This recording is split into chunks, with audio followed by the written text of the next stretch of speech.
जय बोलो देवादिदेव 1008 श्री भगवान महावीर स्वामी की जय जय जय। अहिंसा परमो धर्म की जय जय जय। परम पूज आचार्य गुरुवर श्री विद्यासागर जी महाराज की। जय जय जय। आचार्य श्री समय सागर जी महाराज की जय। पूज्य मुनिवर श्री प्रमाण सागर जी महाराज की। पूज्य मुनिवर श्री संधान सागर जी महाराज की। समस्त मुनि संघ की। आज का विषय बड़ा अनूठा विषय, भावनाओं का अनुशासन, शक्ति या बाधा। हमारा जीवन क्या है? केवल श्वासों का स्पंदन नहीं, केवल शरीर की संरचना कहते हैं नहीं। मूलतः हमारा जीवन हमारी भावनाओं का पुंज है। भावनाओं के अभाव में हमारा जीवन रसहीन है। भावनाएं हमारे जीवन को एक नई तरंग प्रदान करती है। जैसे कोई नदी हो और उसमें उसका प्रवाह न हो तो नदी प्राणहीन बन जाती है। उसी तरह जीवन हो, उसमें भावनाएं न हो तो हमारा जीवन रसहीन हो जाता है। भावना हमारे जीवन का मूल तत्व है। चाहे घर परिवार हो या अन्य जीवन व्यवहार, यदि भावना ना हो तो कोई मतलब नहीं। भावना के अभाव में इनका कोई अर्थ नहीं। आप सोचे, अगर कोई व्यक्ति आपके सामने रोबोट की तरह रिस्पॉन्स करे, आपको कैसा लगेगा? जीवन यांत्रिक होगा, मशीनी होगा, उसका कोई अर्थ और औचित्य नहीं होगा। तो हमें यह बात अच्छे से समझना है कि भावना के अभाव में हमारा जीवन रेगिस्तान की तरह है। भावना एक बहुत बड़ी शक्ति है जिसके बल पर हम अपने जीवन को जीवंतता प्रदान कर सकते हैं। लेकिन इस भावना को हमें ठीक तरीके से समझने की जरूरत है। हमारा जीवन नदी की तरह है। नदी यदि नियंत्रित है तटबंधों के मध्य, तो वह सूखी धरती को हरी भरी बना देती है, सबकी जीवन दायिनी बन जाती है, जगत का कल्याणकारी बन जाती है।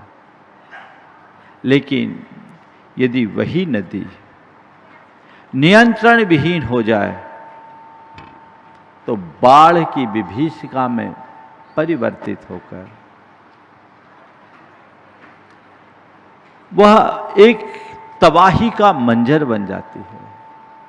जो नदी जीवन दायिनी है वही विभीषिका का रूप धारण कर सकती है, प्रलय मचा सकती है। यही स्थिति हमारी भावनाओं की है। यदि भावनाएं नियंत्रित हो तो हमारी चेतना को ऊंचाई देगी, और भावनाएं नियंत्रण शून्य हो तो हमारे जीवन के लिए खतरा है। इसलिए मैं कह सकता हूं, भावनाएं शक्ति भी है तो बाधा भी है। अगर हमने भावनाओं पर अनुशासन अपना लिया, अपनी भावनाओं को अनुशासित करने की कला सीख ली, तो हमारी भावना हमारे जीवन की एक बहुत बड़ी शक्ति होगी।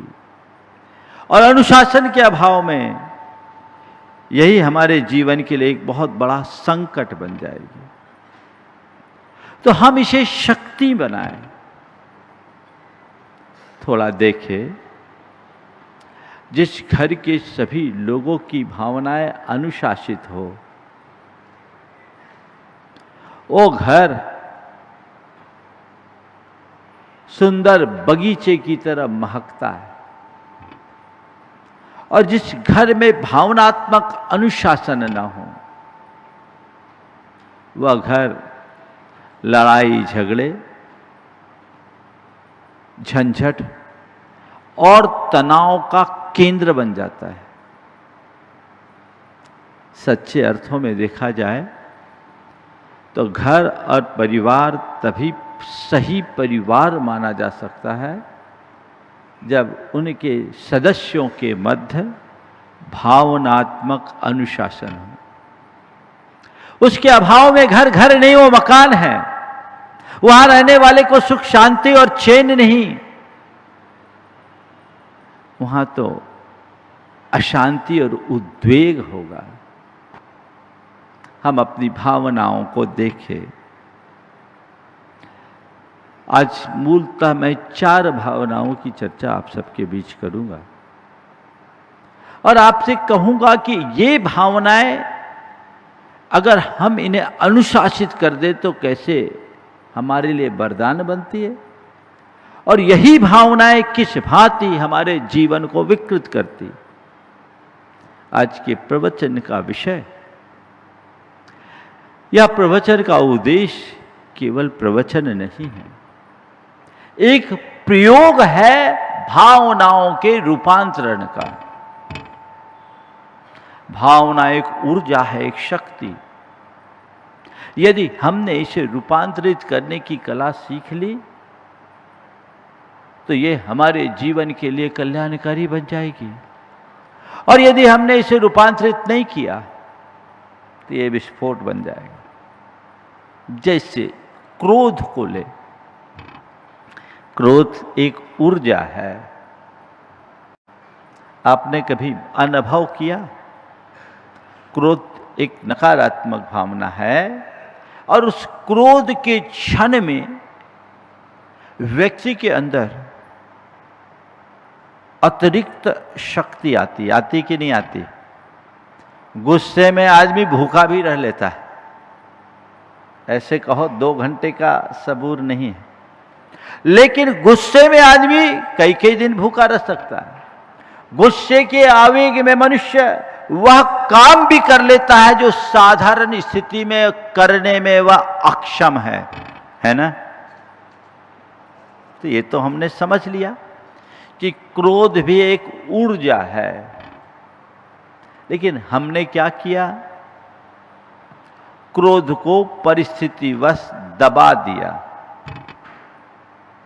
अब वो क्रोध की ऊर्जा दब तो गई, नष्ट नहीं हुई। अब ये क्रोध की ऊर्जा अगर दब गई तो कभी भी वह ज्वालामुखी की तरह विस्फोटक बन सकती है।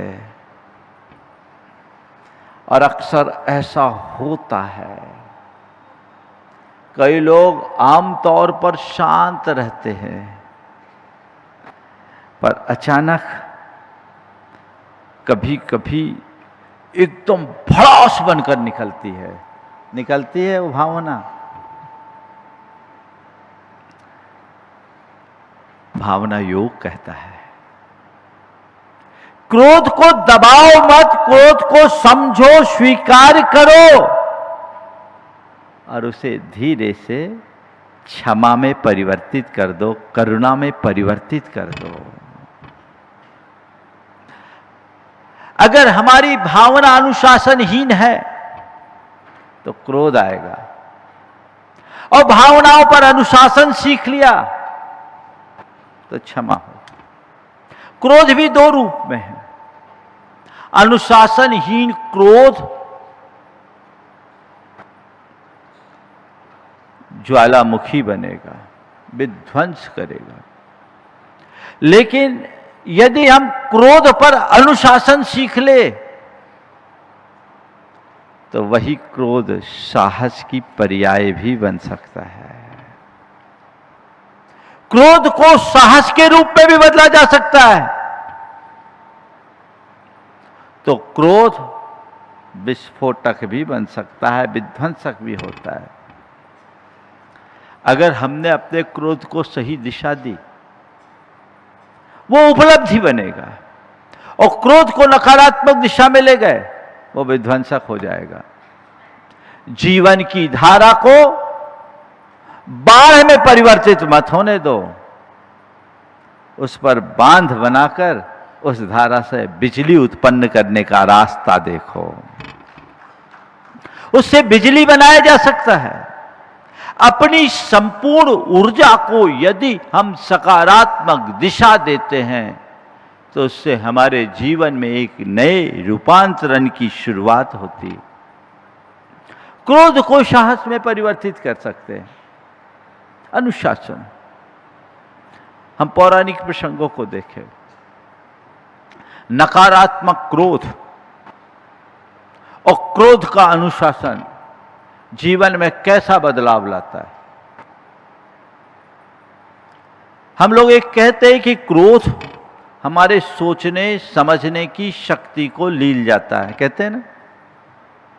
कहा जाता है कि क्रोध में मनुष्य की आंखें बंद हो जाती है और मुंह खुल जाता है, अर्थात वो क्या बोलता है क्या नहीं बोलता, उसकी सोच समझ सब खत्म हो जाती है।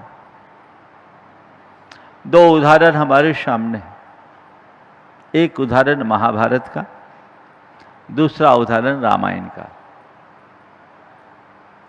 द्रौपदी के वचन सुनकर दुर्योधन को क्रोध आया। अंधे को अंधे ही होते हैं, ठीक है, इस शब्द था। दुर्योधन ने इन शब्दों को सुना, उस वक्त कोई प्रतिक्रिया नहीं की, पर अपने क्रोध को दबा लिया, और यही क्रोध महाभारत का कारण बना। हम सब जानते हैं उस क्रोध ने द्रौपदी का चीरहरण करवा दिया, ठीक। दूसरी तरफ सीता हरण के बाद रामचंद्र जी को भी क्रोध आया ना, लेकिन ये क्रोध अनुशासित था, जो उन्हें रचनात्मक दिशा में ले गया। उन्होंने युद्ध लड़ा विवेक के साथ। उनका उद्देश्य रावण के राज्य को प्राप्त करने का नहीं था। उनका उद्देश्य रावण के राज्य को प्राप्त करने का नहीं था। उनका उद्देश्य सीता के गौरव और गरिमा को बचाने का था। अंत तक उन्होंने एक ही बात कही कि दशानन, मुझे तुमसे कोई वैर नहीं, तुम सीता को लौटा दो। लेकिन रावण तो अपने अभिमान में अंधा था। वो देख लिया कि अब सीता मेरी हो भी नहीं सकती है, जानने के उपरांत भी उसने कहा कि मैं अगर सीता को लौटा दूंगा तो लोग क्या कहेंगे। ये बड़ी बीमारी है, आज की नहीं पुरानी है। उसने क्या किया? उसने क्या किया? सीता को लौटाऊंगा पर युद्ध के बिना नहीं। राम मुझसे युद्ध करे, मुझे हरा दे, फिर मैं लौटा दूंगा। ये अनुशासनहीन क्रोध था। नतीजा हम सबके सामने है। रावण का वंश नष्ट हो गया। रामायण और महाभारत त्रेता युग और द्वापर युग की कहानी है, लेकिन सच्चे अर्थों में देखा जाए तो ये केवल उस युग की कहानी नहीं, आज भी हर प्राणी के जीवन में जीवंत हो रही। आपका ये अनुशासनहीन क्रोध रोजमर्रा आपके घर में महाभारत उत्पन्न कर रहा है कि नहीं कर रहा है? बोलो। हाँ? पारिवारिक संबंध इसी भावनात्मक अनुशासन के अभाव में कटुतापूर्ण हो रहे हैं। पति पत्नी के बीच के संबंध देख लो, यदि उनके भावनाओं में अनुशासन है तो पारस्परिक प्रेम, प्रगाढ़ आत्मीयता और एक दूसरे के पूरक और प्रेरक बनकर के जीने की झलक दिखती है। लेकिन जिनके घर में अनुशासन नहीं, जिनके मन में अनुशासन नहीं है, जो अपने भावनाओं पर अनुशासन नहीं रख पाते, उनके अंदर झांकोगे तो क्या होगा? छोटी छोटी बातों पर बड़े बड़े झगड़े होता है।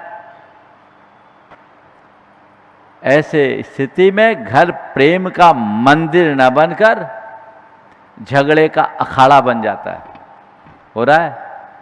आज छोटी छोटी बातों पर अहम और उत्तेजना प्रकट होती है। ये भावनात्मक अनुशासन के न होने का कुपरिणाम है। आप लोग देखते हैं ऐसा? यदि मनुष्य के अंदर थोड़ी सी समझ हो तो बदलाव आ सकता है।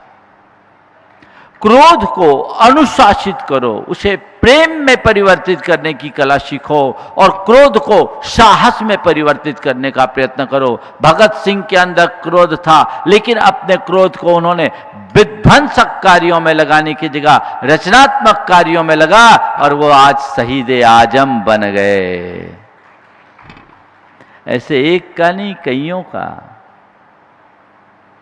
संत कहते हैं जब मनुष्य के हृदय में विवेक होता है तो उसकी सारी भावनाएं अनुशासित होती है, और जिसकी भावनाएं अनुशासित होती है उसका जीवन आनंदमय बन जाता है। तो ये क्रोध है जिस पर अनुशासन जरूरी है। बिना अनुशासन के हमारा जीवन छिन्न भिन्न हो जाता है, उसे हमें बदलने की जरूरत है। गुरु ने शिष्य से पूछा, गुस्सा आए तो क्या करे? शिष्य ने कहा, थोड़ी देर रुके और गहरी सांस ले। गुरु ने शिष्य से पूछा, गुस्सा, गुरु पूछ रहा है, शिष्य नहीं। गुरु ने शिष्य से पूछा, गुस्सा आए तो क्या करे? क्या थोड़ी देर गहरी सांस ले। गुरु ने पुनः पूछा, उसके बाद भी गुस्सा न रुके तो क्या करे? बोला, सामने वाले के सांस को रोक दे। क्या करे? सामने वाले के सांस को रोक दे। खैर, ये बात हंसने की नहीं है, ये बात समझने की है। यदि मनुष्य थोड़ा हास्य और विनोद का स्वभाव अपना लेना तो भी अपने भावनाओं पर नियंत्रण और अनुशासन रखने में समर्थ हो सकता है। जब कभी भी ऐसी स्थिति आए क्रोध की, तो हास्य और प्रमोद का रास्ता अपना लो। चीजें ठीक हो जाएगी, चीजें नियंत्रित होगी, आपके अंदर एक प्रकार का अनुशासन उत्पन्न होगा और जीवन में संतुलन घटित होगा। जब भी हो पत्नी पति पर चिल्लाई और कही, तुम जरा जरा सी बात पर मुझ पर गुस्सा करते हो, जरा जरा सी बात पर मुझ पर गुस्सा करते हो, ये क्या है? पति ने मुस्कुराते हुए कहा, अच्छा है, मैं जरा जरा सी बात पर ही गुस्सा करता हूं, बड़ी बातों पर थोड़ी गुस्सा करता हूं। मैं जरा जरा सी बातों पर गुस्सा करता हूं, बड़ी बातों पर गुस्सा थोड़ी करता हूं। बात इतनी है, एक थोड़ी सी सकारात्मक दृष्टि ने पूरे भाव धारा को परिवर्तित कर दिया। क्रोध को क्षमा से और साहस में परिवर्तित करने की कला हमें सीखना चाहिए। दूसरी भावना है भय की भावना। लोगों के हृदय में बहुत ज़्यादा भय होता है। कई लोग बहुत घबराते हैं, है अपनी दुर्बलता। कई लोग तो ऐसे होते हैं कि कुछ चीज़ों से इतने ज़्यादा डरते कि नाम सुनते ही कांपने लगते हैं। भय एक भावनात्मक दुर्बलता है, और जब मन भयातुर होता है तो हमारा चित्त अशांत और उद्विग्न हो जाता है। इस भावना पर अनुशासन क्या है? सतर्कता। व्यक्ति का निर्भय होना उसे स्वच्छंद बना सकता है, लेकिन व्यक्ति की सतर्कता उसे सुरक्षित रखती है। एक बार कोविड के दौर में एक व्यक्ति ने कहा, भाई सबको जो भारत सरकार की गाइडलाइन थी उसके अनुरूप सुरक्षा की व्यवस्था थी, और हमने पूरी सुरक्षा के प्रावधानों को बना रखा था। एक व्यक्ति ने मुझसे कहा कि महाराज आप डरते हो? बोले क्यों? बोले महाराज आत्मा मर नहीं सकती तो डरते क्यों? हमने कहा भाई मैं डरता बिल्कुल नहीं हूं, पर सतर्कता जरूर रखता हूं। डर और सतर्कता में अंतर है। डर और सतर्कता में अंतर है। डरने वाला व्यक्ति घबराता है और सतर्क रहने वाला व्यक्ति समस्याओं से पार होता है। मैं मानता हूं कि मेरी आत्मा का कुछ भी होने वाला नहीं है, पर यह कोविड एक संक्रमण है। अगर कोई व्यक्ति ये सोच ले कि आत्मा अजर अमर अविनाशी और जहर पी ले, तो उस आदमी को आप समझदार कहोगे कि पागल? बोलो क्या होगा? अरे डरने का क्या बात है, डरने की क्या बात है, जहर पी लो, आत्मा थोड़ी मरेगी। ऐसे लोगों को कौन समझाए? भगवान भी नहीं समझा सकते, इनको तो पागल खाना भेजने में ही समझदारी। मैंने उससे कहा कि भाई मैं डरता नहीं, पर सतर्कता जरूर अपनाता हूं, और ये सतर्कता भी अनुशासित भय का उदाहरण है। प्रिकॉशन तो रखना होगा ताकि ये संक्रमण का शिकार ना हो जाऊं। अगर संक्रमण किसी तरह से मुझे आक्रांत करता है तो मेरी चर्या क्रियाएं सब खत्म हो जाएगी, मेरा धर्म ध्यान नष्ट हो जाएगा, और मेरी आयु अगर इसी माध्यम से पूरी हो गई तो मेरी समाधि संकट में आ जाएगी। जो मेरे जीवन का मूलभूत लक्ष्य है वो खत्म हो जाएगा। बंधुओं, जीवन भावनाओं से ही चलता है, ये बात समझने की है। जितने भी महान आत्माएं हैं वो अपनी भावनाओं के बल पर शिखर पर पहुंचे हैं। आज मैं अपने मार्ग में आगे बढ़ रहा हूं, अपने मार्ग में टिका हूं तो अपनी भावनाओं के बल पर ही हूं। मेरा संकल्प मेरी भावनाओं से पुष्ट होता है, और यही संकल्प मुझे सिद्धि के शिखर तक पहुंचा रहा है। भावना ऊर्जा देती है, गति देती है, लेकिन यदि मेरी भावनाओं का नियंत्रण खो गया, अनुशासन खो गया, मैं भ्रष्ट हो जाऊंगा, लक्ष्य विमुख हो जाऊंगा, और लक्ष्य विमुख और पथ भ्रष्ट होने के बाद मैं कहीं का नहीं रहूंगा। आज चाहे भगवान महावीर की बात हो, ऋषभदेव की बात हो, श्री राम की बात हो, या श्री कृष्ण की बात हो, या किसी भी महापुरुष की बात हो, या परम पूज्य गुरुदेव की बात हो, वे जहां तक पहुंचे हैं उसके पीछे मूल ताकत भावना की थी, पर केवल भावना की नहीं, अनुशासित भावना की। ये भावना का अनुशासन ही हमारी शक्ति बनती है।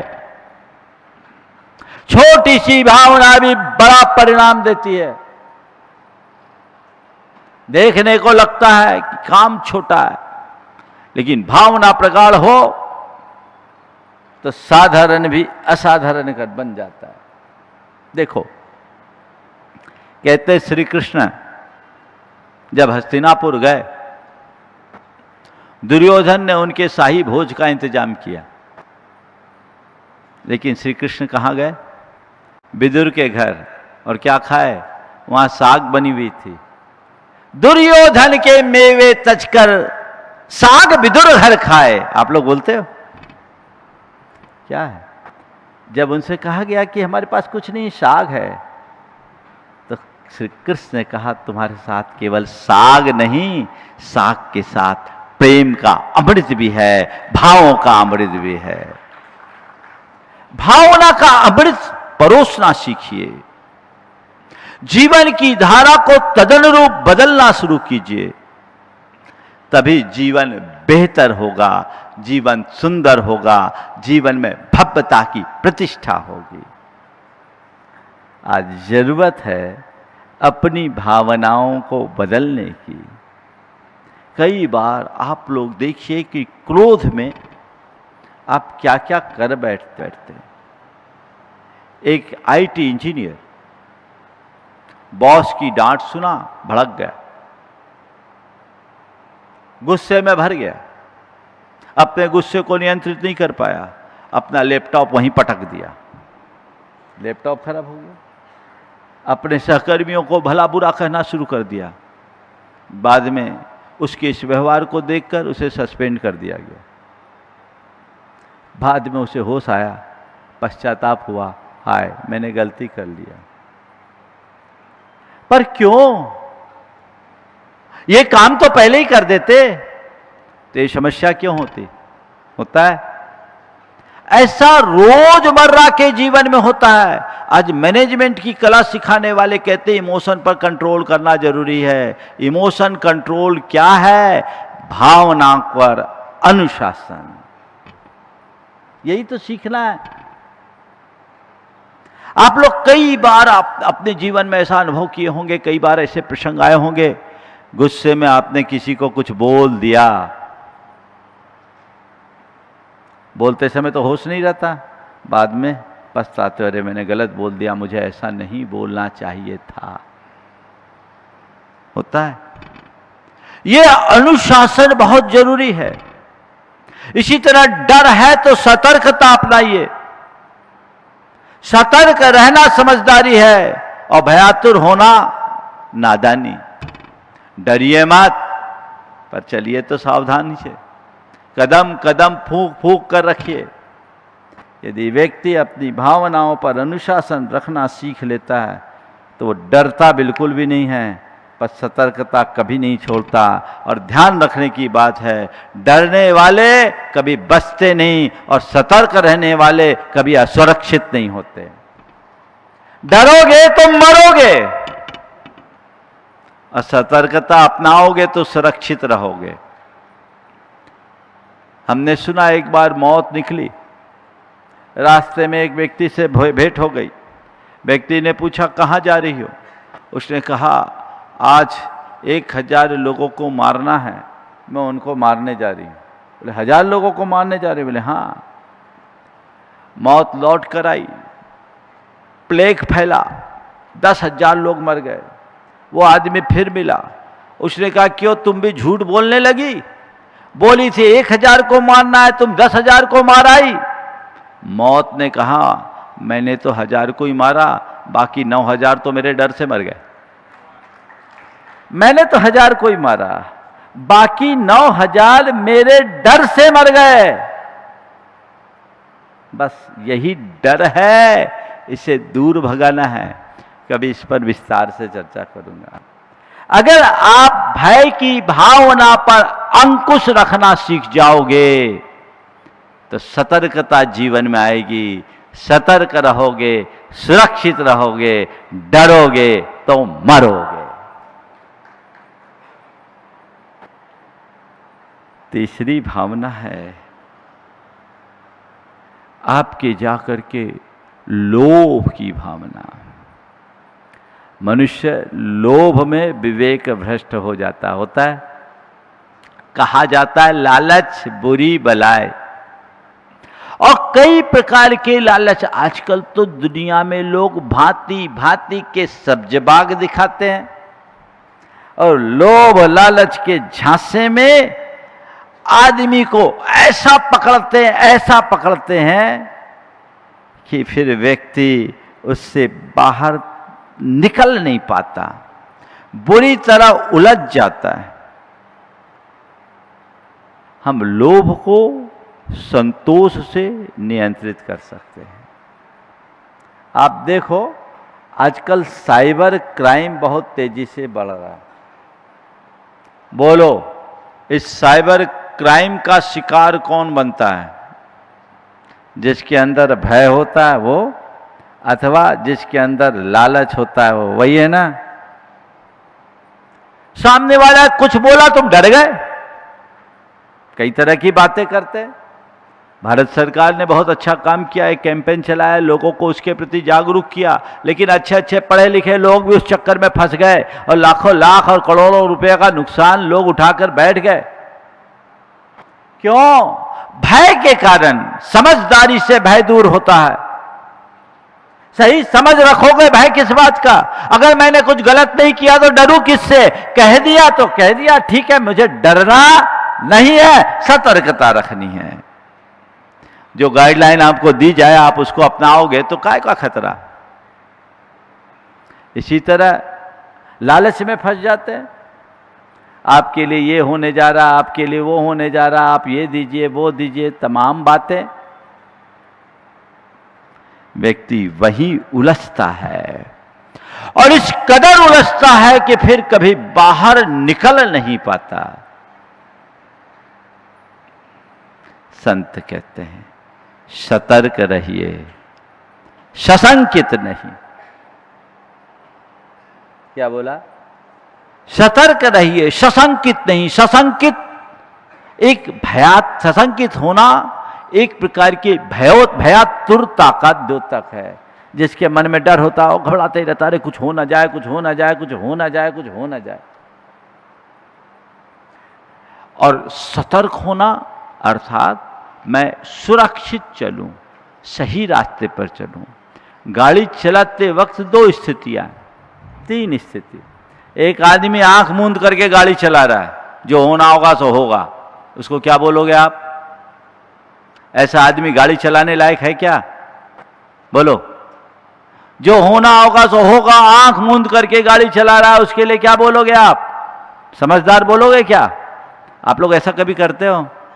बिल्कुल नहीं, करना भी मत। दूसरा आदमी गाड़ी चला रहा है, अरे भाई गाड़ी चला रहा हूं, कहीं एक्सीडेंट ना हो जाए, कहीं एक्सीडेंट ना हो जाए, कहीं एक्सीडेंट ना हो जाए, कहीं एक्सीडेंट ना हो जाए। इस मानसिकता से गाड़ी चलाने वाले का क्या होगा? वो गाड़ी चलाते वक्त भी बड़ा उद्विग्न होगा, अंदर से परेशान होगा और नेगेटिव वाइब्रेशन छोड़ने के कारण ना होने पर भी एक्सीडेंट हो सकता है, क्योंकि उसका मानसिक संतुलन नहीं है, अंदर से डरा हुआ है। लेकिन गाड़ी मुझे चलानी है तो कुशलता के साथ, सतर्कता के साथ, सजगता और सावधानी के साथ चलानी है। इस समझ के साथ जो गाड़ी चलाएगा वो कुशलता पूर्वक अपने गंतव्य तक पहुंच पाएगा, है ना। तो बस मैं आपसे इतना ही कहता हूं। गुरुदेव का एक बहुत अच्छा हाइकू है, आंखें न मूंदो नहीं आंखें दिखाओ, सही क्या देखो। आंखें न मूंदो नहीं आंखें दिखाओ, सही क्या देखो। आंख मूंद कर काम कभी मत करना, आंखें दिखाने की कोशिश भी मत करना। समझ के साथ, विवेक के साथ काम करो। आवेग में बहोगे मरोगे, विवेक अपनाओगे तरोगे। अपने भावनाओं पर अनुशासन, ये जो भय है, इस भय को सतर्कता में परिवर्तित कीजिए। सही समझ से दूर किया जा सकता है। लोभ है, लालच है, इसको संतोष से दूर कीजिए। लोभ लालच को अपने चित्त पर हावी मत होने दीजिए। जीवन सुंदर बनेगा, फिर आपको कुछ करने की बात ही नहीं होगी। अनुशासनहीन लोभ मनुष्य को अनैतिक रास्ते पर भटका देता है। होता है ऐसे लोग धन कमाने के लिए अनुचित रास्ता अपना लेते हैं। उनको चाहिए सब कुछ इंस्टेंट, तुरंत, और तुरंत के तुरंत कुछ चाहने वाले लोग गलत रास्ता अपनाते हैं, नैतिक कार्यों में लिप्त होते हैं, और जब पकड़े जाते हैं तो सर्वनाश हो जाता है। होता है, आए दिन ऐसी बातें हम लोग सुनते हैं, पढ़ते हैं। लेकिन उसी लोभ को यदि संतोष के साथ अनुशासित करे, समझदारी के साथ काम करे, नैतिकता और प्रामाणिकता के साथ जीवन जिए, तो दुनिया में ऐसे भी बहुत सारे लोग हैं जो नैतिकता और प्रामाणिकता के रास्ते को अंगीकार करके आज समृद्धि के शिखर पर पहुंचे हैं। व्यापार व्यवसाय बिना लोभ के नहीं होता, लेकिन अनुशासनहीन लोभ मनुष्य को लोभांध बनाता है और अनुशासित लोभ मनुष्य को उदार बनाता है। लोभांध होने वाला धनांध बन जाता है और उदार मन धनाढ्य होता है। धनाढ्य और धनांध होने में बड़ा अंतर है।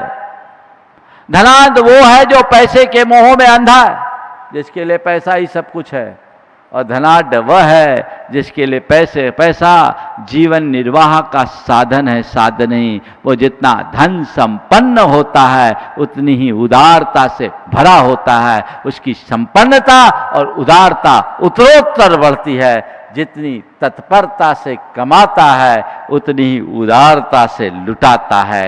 ये अनुशासित लोभ का उदाहरण है। अवांछित गतिविधियों में मुझे कभी सम्मिलित नहीं होना, अनुचित कार्य मुझे कभी नहीं करना, ये मन में जगा लीजिए। आपकी भावना पर अनुशासन होगा और घर परिवार से लेकर जीवन व्यवहार तक आपके लिए ये भावना एक बड़ी शक्ति बनेगी। बोलो, हमसे एक बार किसी ने कहा, महाराज आप लोग तपस्या क्यों करते हो? मैंने कहा इसलिए क्योंकि हमें लालच है। महाराज लालच तो गलत है। बोले ठीक है, लालच गलत भी है और लालच सही भी है।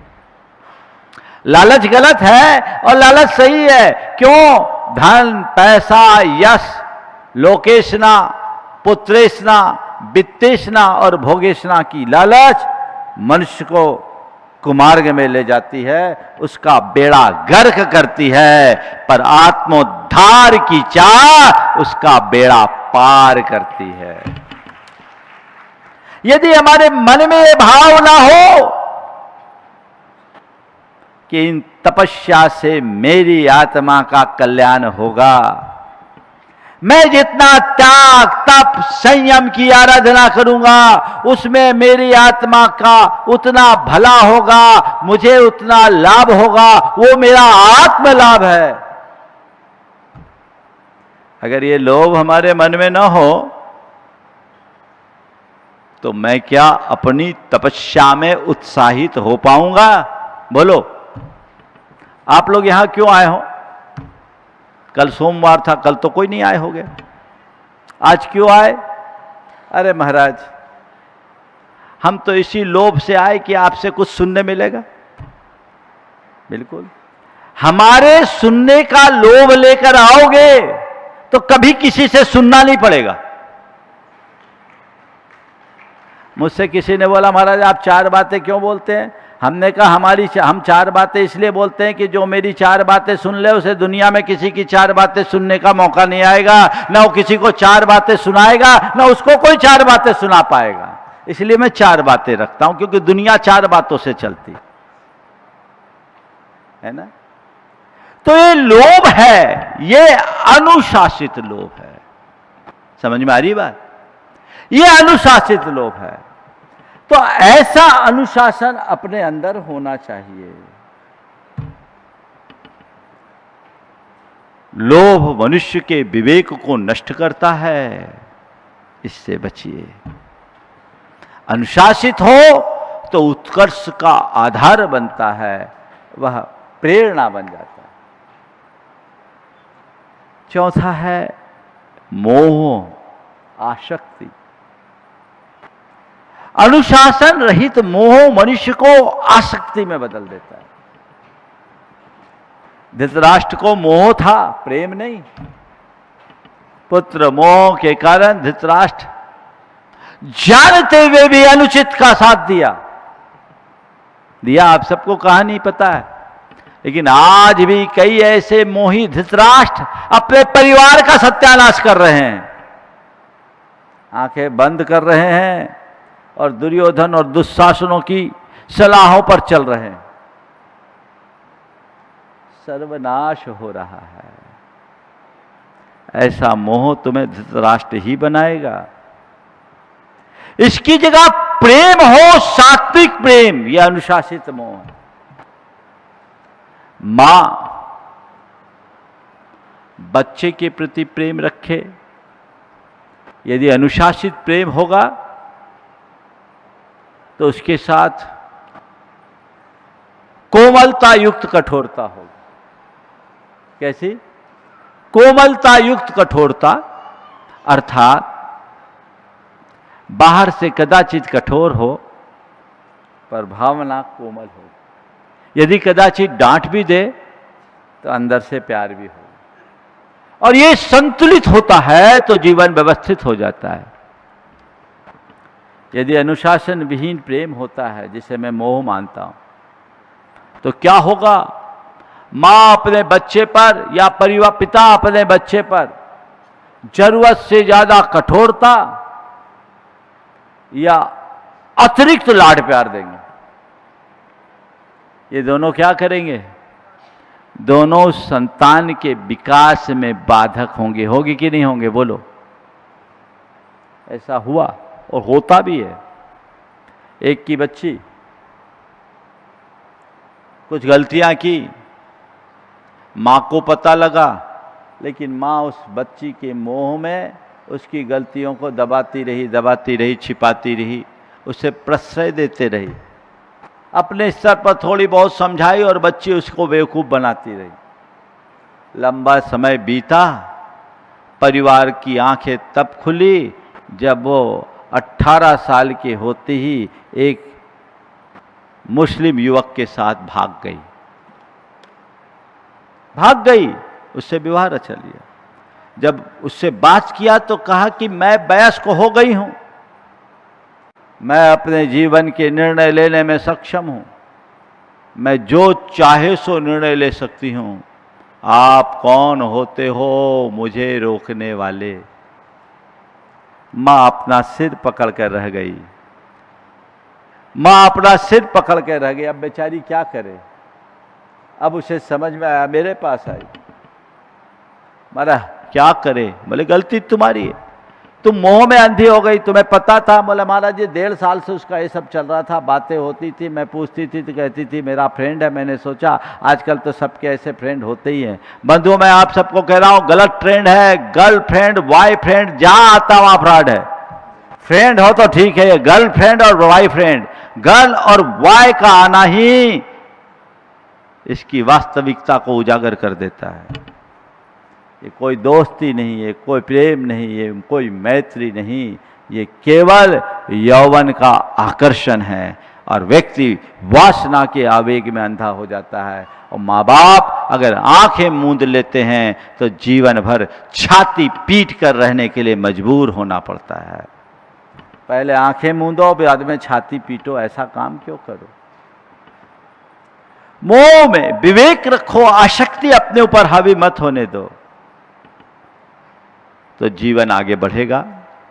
तो मैं कह सकता हूं, भावनाओं का अनुशासन हमारे लिए शक्ति है, बाधा नहीं। अगर भावनाओं पर हमने अनुशासन रख लिया तो हम अपने जीवन नदी से बिजली उत्पन्न कर सकेंगे, और भावनाओं की बाढ़ आ गई तो या तो रेगिस्तान बनेगा, भावनाओं की बाढ़ आ गई तो सब कुछ बर्बाद हो जाएगा, और जीवन भावना शून्य हो जाए तो पूरा जीवन रेगिस्तान बनेगा। हम संतुलित नदी की तरह जीना सीखे, जिसमें भावनाओं की गहराई तो हो पर लहरों का उद्वेग नहीं। आपने देखा होगा जितनी गहरी नदी होती है वो ऊपर से उतनी शांत होती, और जितनी पहाड़ी नदी होती है वो ऐसी दौड़ती है मानो सब कुछ उछाड़ पछाड़ करने वाली। पर पहाड़ी नदी उथली होती है, मैदानी नदी गहरी होती है। जहाँ भावनाओं की गहराई होती है वहाँ उद्वेग नहीं होता, और जहाँ उथलापन होता है वहाँ सदैव उद्वेग रहता है। ये बात समझनी चाहिए। सवाल, इन चारों प्रकार की भावनाओं को हम कैसे बदले? बहुत सारी बातें, आज थोड़ा 5-10 मिनट चलने दो, विषय पूरा कर लूं। सवाल है कि हम अपने अंदर इन चीजों को कैसे बदलें? क्रोध को, भय को, लोभ को, मोह को, ईर्ष्या को हम अपने अंदर कैसे बदलें? बदलने के लिए हमें 4 रास्ते अपनाना है। सबसे पहली जागरूकता। आज 10 मिनट और चलेगा प्रवचन, आज लास्ट में एक भावना योग भी कराऊंगा। अच्छा है, ठीक है ना? क्रोध है, अवेयरनेस हो, जानिए, जागरूक होइए। अपने भावनाओं के प्रति जागरूक व्यक्ति कभी भावनाओं के आवेग में बहता नहीं। देखो, मेरे अंदर क्रोध आया है तो ये क्रोध कहां से आया और क्यों कर आया? क्रोध के प्रति जागरूकता ही क्रोध को नियंत्रित कराएगा। फिर है, आप विवेक रखिए, डिस्क्रिमिनेशन, ये विचार कीजिए कि इस समय मेरा ये क्रोध करना उचित है या अनुचित। ये क्रोध मैं कर रहा हूं, ये क्रोध करना उचित है या अनुचित, इसका विचार कीजिए। अगर आप उस समय थोड़े विवेक को जागृत करते हैं, आप पाएंगे कि लोग बिना वजह क्रोध ज्यादा करते हैं, वजह पर क्रोध बहुत कम होता है। वजह का क्रोध दिखता नहीं और बिना वजह क्रोध कभी रुकता नहीं। बेवजह क्रोध मत करो। सकारण क्रोध आता है तो उसे अनुशासित कर रचनात्मक दिशा में बदलो। उस क्रोध को बोध के साथ साहस में परिवर्तित कर दो। विवेक क्रोध को साहस में बदल देता है।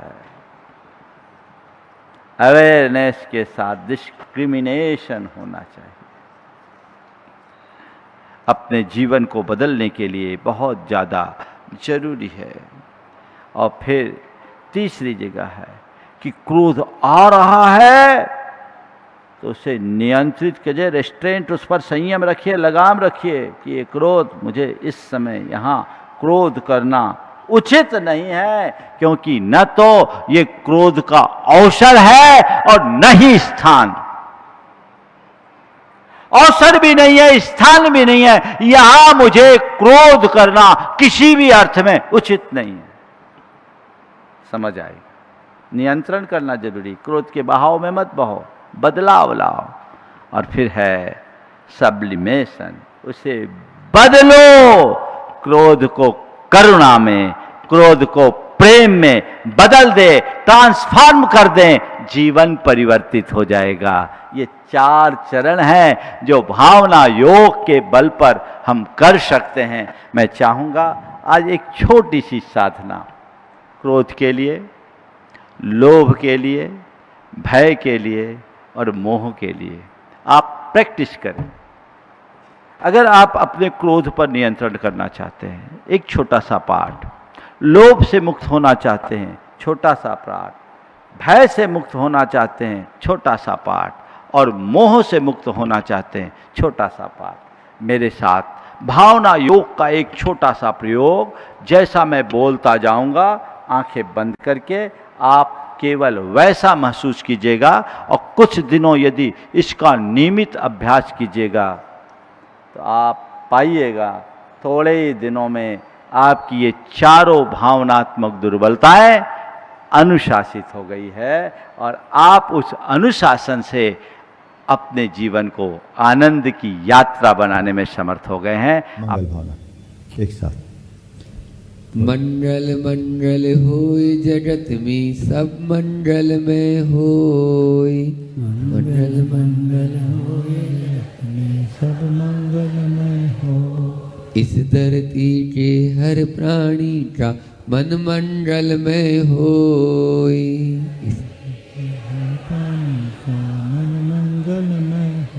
कहीं क्लेश कालेश रहे ना दुख कहीं भी होय।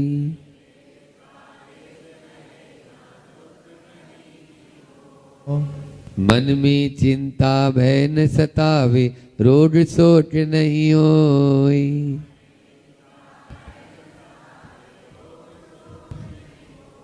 नहीं वैर अभिमान हो मन में क्षोभ कभी नहीं होय।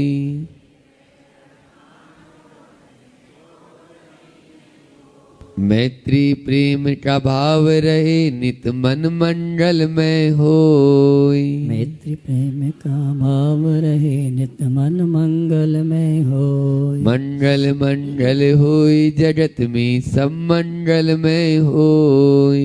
मंगल मंगल होय जगत में सब मंगल में होय। इस धरती के हर प्राणी का मन मंगल में होय। इस धरती के हर प्राणी का मन मंगल में होय। मन का सब संताप मिटे अरु अंतर उज्ज्वल होय। मन का सब संताप मिटे और अंतर उज्ज्वल होय। राग द्वेष और मोह मिट जाए आत्म निर्मल होय। राग देश और मोह मिट जाए आत्म निर्मल होय। प्रभु का मंगल गान करे सब पापों का क्षय होय। प्रभु का मंगल गान करे सब पापों का क्षय होय। इस जग के हर प्राणी का हर दिन मंगलमय होय। इस जग के हर प्राणी का हर दिन मंगलमय होय। मंगल मंगल होय जगत में सब मंगलमय होय। मंगल मंगल होय जगत में सब मंगलमय होय। इस धरती